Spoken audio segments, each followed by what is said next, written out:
Joe Exotic sold zoo won't be housing any exotic animals for the foreseeable decades. Carole Baskin, Exotic's longtime enemy, sold the Oklahoma property, formerly known as the Greater Wynwood Exotic Animal Park, for $140,000 in June. The sale also came with one huge stipulation: the new owners are prohibited from using the property to house exotic animals of any kind, or as a zoo, wildlife park or menagerie for the next 100 years, according to TMZ. Baskin's husband, Howard Baskin, also told TMZ that the new owners are barred from ever being associated with he who shall not be named, aka Joe. Carole Baskin went on to suggest that the land could be used as an RV park, due to its close location to the interstate. A judge awarded Baskin's big cat rescue control over the animal park in Wynwood last year as part of the $1 million settlement in her long-standing trademark lawsuit against Exotic, whose real name is Joseph Maldonado Passage. The lawsuit was filed in 2011, which came 9 years before Tiger King became the No.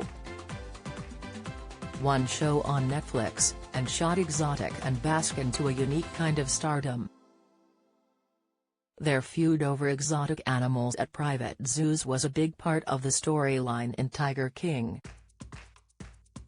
Last year, Maldonado Passage was sentenced 22 years in a federal prison following his conviction on charges he hatched a murder-for-hire plot to kill Baskin. Baskin, an American big cat rights activist, has been serving as CEO of Big Cat Rescue, a nonprofit animal sanctuary based near Tampa, Florida. The crisis with Big Cat, and other exotic animals, is now being chronicled in the new documentary, The Conservation Game, which dives deep into the perils of the endangered ambassador animals and exotic animal trade. The film, directed by Michael Weber, made its Los Angeles theatrical premiere over the weekend. Set against the backdrop of a heated national debate on captive big cats in America, The Conservation Game follows the story of Tim Harrison, a retired cop who makes a bombshell discovery while undercover at an exotic animal auction. He starts to suspect that America's top television celebrity conservationists may be secretly connected to the exotic pet trade. What follows is a high-stakes game of cat and mouse, filled with lies, deception, and cover-ups, according to the doc's website. As his investigation leads deeper into the secret world of the big cat trade, Tim and his team take their fight to the halls of Congress. It is the film that is going to wake people up and actually end the abuse, Carole Baskin told Hollywood on the Potomac during an interview in Washington, D.C. in June. Everybody is going to see how the big cat crisis started and what we can do to end it.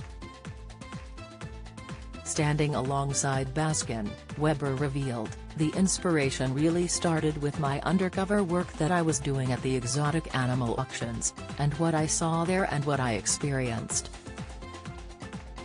He added, "And it was so unusual and different that it really warranted a proper investigation and proper film. I had no idea this would be a 4-year odyssey deep into the heart of the big cat trade." Weber is hopeful the documentary will shine a light on the problems and make a real difference. "I look forward to seeing what happens after the film comes out." Carole Baskin believes the only way to fix the big cat crisis, and save tigers in the wild, is by Congress accepting and passing the Big Cat Public Safety Act. Weber revealed that most of the filming for the documentary was shot by the time Tiger King came out in March 2020, so he's eager to show what he calls the true side of big cat advocacy and what's really going on behind the scenes with these big cats in the United States.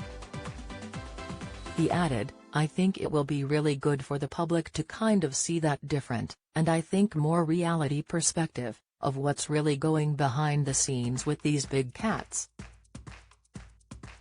Along with Harrison, the documentary also features Carney Ann Nasser, and Carole and Howard Baskin.